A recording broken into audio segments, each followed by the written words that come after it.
10 years. We're 10 years into the Trojan War now. The Greeks are camped outside the legendary walls of Troy, and let's just say morale is probably hitting a new low. Today we're diving into Book 2 of Homer's Iliad. But we're not focusing on the big heroes this time.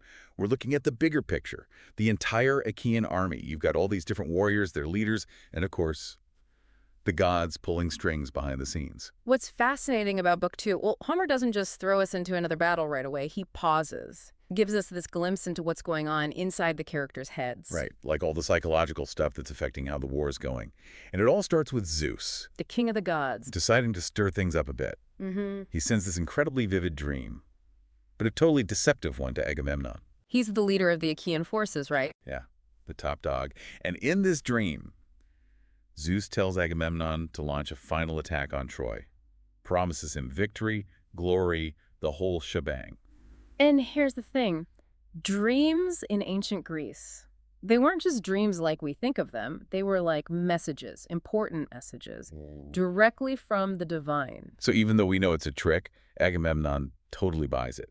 Thinks he's got like a divine thumbs up. Exactly. A divine mandate to attack, which is what makes Nestor's reaction so interesting. Oh, Nestor, the wise old advisor. He sees right through Zeus's little scheme. He knows it's a load of Olympian garbage. But he goes along with it. Which, when you think about it, is kind of amazing. Especially after 9 years of this war, that seems like it'll never end. Exactly. Imagine being stuck there that long. Talk about needing a vacation. Right.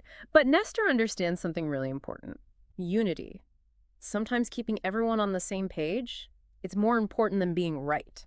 It's like he's thinking long-term, big picture over being right, which is a tough call. It is. Especially in a situation like that. And not everyone's so good with the whole go along with it thing. Yeah, not everyone's buying what Agamemnon's selling. And that's where we meet their sights. Easily the most, shall we say, opinionated soldier in the whole Achaean army. To put it mildly, this is the guy who's not afraid to speak truth to power. Oh, he lets Agamemnon have it. Homer describes him as this almost comical figure. He's physically, how does Homer put it? Kind of a mess, really, but His words, they cut deep. sharper than any sword. And he really goes after Agamemnon, not just about the war itself, but about the unfairness of it all. The inequality. Yeah. He sees Agamemnon living high on the hog, while the average soldiers are treated like dirt. And you know what? It's something people still relate to today. That frustration, like the people in charge are totally out of touch. 100%. So there's Thersites, right? Yeah. Just going off. And people are loving it. But then Ulysses shows up. The master strategist. And he shuts Thersites down. Not exactly gently either. No, it's brutal. Reminds everyone Especially Thersites. that there are consequences for talking back to the boss. It really makes you think, Yeah. where's the line between keeping things in order and just silencing anyone who disagrees? Tough a question. It really is. Yeah. And that's what makes this whole scene so interesting. Totally agree. It's these ancient Greeks. But their problems, they aren't so different from ours today. It's like we're all dealing with the same human struggles, just in different packaging.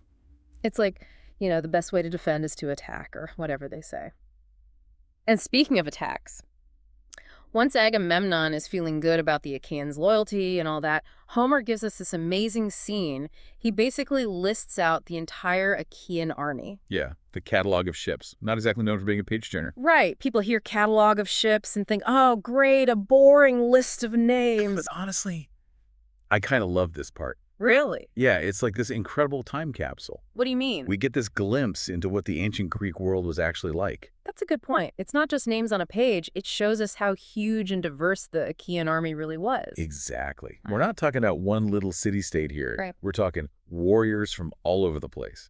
Each with their own fighting style, weapons, personalities even. It's like you've got the Abantes, who are known for being absolutely ruthless. Then you've got the Athenians, with their special connection to the goddess Athena. And who could forget Protesilaus? Oh man, Protesilaus' story is just tragic. He's a stark reminder that war has consequences, real human consequences. He was the very first Achaean to die at Troy. And Homer makes a point of telling us his house was never finished. Imagine being his family. The grief. It's just heartbreaking. And it reminds you that these aren't just names in a poem. These were real people With families, homes, lives. whose lives were cut short because of this war. And just as we're getting a sense of the Achaeans, Homer does this really interesting thing. He gives us a catalog of the Trojan army, too. It's like he's setting up this big comparison. The Achaeans on one side, the Trojans on the other. And right away you notice how different they are. It's like those posters you see. What are they called? Those spot the difference things. Yes, except with ancient armies. Okay, I like it. So how are they different? Well, for starters, the Achaeans are much more unified. Which is kind of ironic considering all the arguing we've just heard. Right. But they're all following Agamemnon, at least for now. The Trojans, though, they're a different story. Much more of a mixed bag. How so? Well, they're relying heavily on alliances, which, as we all know, alliances can be pretty shaky. Especially in war. Exactly. So you've got all these different groups fighting for Troy, each with their own reasons for being there. Not all of them are as invested as the Trojans themselves. Exactly. It's like a giant team-building exercise gone wrong. Okay, I'm picturing it. You've got the Trojans, led by Hector, who you have to admit is a pretty impressive guy. He's a true hero, even though he's fighting for the other side. Right, even though we're rooting for the Greeks. Yeah. And then you have all these other characters mixed in. Like who? Well, for starters, there's Aeneas. Ah, Aeneas. The guy who's destined for great things, even if Troy is doomed. His story is a whole other epic, isn't it? Definitely. The Aenib. Nah. But that's a story for another deep dive. Totally. And then there's Pandarus. That guy really knew how to stir up trouble. Oh, you mean the archer? Yeah, the one who broke the truce back in book 4. Right. And basically ensured that the war would continue. That was a wild moment. Talk about adding fuel to the fire. Seriously. But you know what I find really interesting about all these Trojan allies? They show us just how big Homer's world really is. What do you mean? It's like Homer is saying, hey, this isn't just some local fight. This is a conflict with huge implications for the entire world.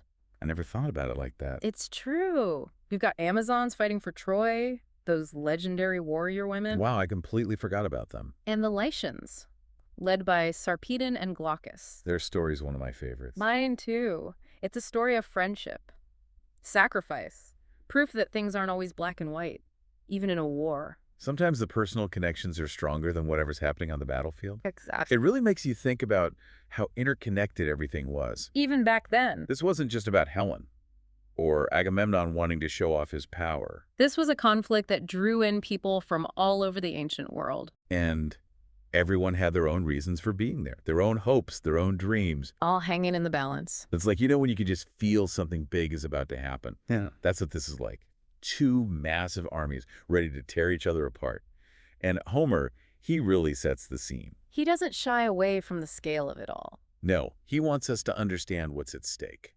And it's not just about who wins or loses a battle. It's about the clash of these 2 completely different ways of life. The Greeks, the Trojans, their allies, everyone's caught up in this. And in the middle of all the chaos, Homer never lets us forget about the individuals. Right. The real people behind the shields and spears. Like, think about that moment when the Achaeans are about to go into battle and they're making their sacrifices to the gods. You can practically feel how anxious they are. Hoping for the best. But terrified of what might happen. Exactly. Each one of them praying to make it home alive. Knowing that there's a good chance they won't. It's a powerful reminder that every single soldier who dies, it represents a loss for the world. Families torn apart, futures cut short. It's devastating. And it's not just the Achaeans who are afraid. The Trojans, they're fighting for their homes, their families. Everything they've ever known. And they're just as terrified as the Greeks. Think about Hector. The Trojan prince. He knows the odds aren't exactly in his favor. But he still chooses to fight. To protect his people. Even if it costs him his life. It's that kind of courage, that unwavering sense of duty, that makes the Iliad so powerful. It forces you to think about the horrors of war. But also the incredible bravery. And the resilience of the human spirit. Exactly. So even though book 2 is really just setting the stage, It's so much more than just a prelude to the battles. it really makes you think about why we're still talking about this poem thousands of years later. It's a timeless story. About war, about humanity, about what it means to be alive. And about the choices we make when faced with impossible odds. That's what makes the Iliad so captivating. So much more than just an ancient war story. It's a story that still speaks to us today. And that's why we keep coming back to it. Thanks for joining us for this deep dive into Book 2 of the Iliad. We'll be back next time with another episode, exploring more of the fascinating stories and characters that make this epic poem so enduring.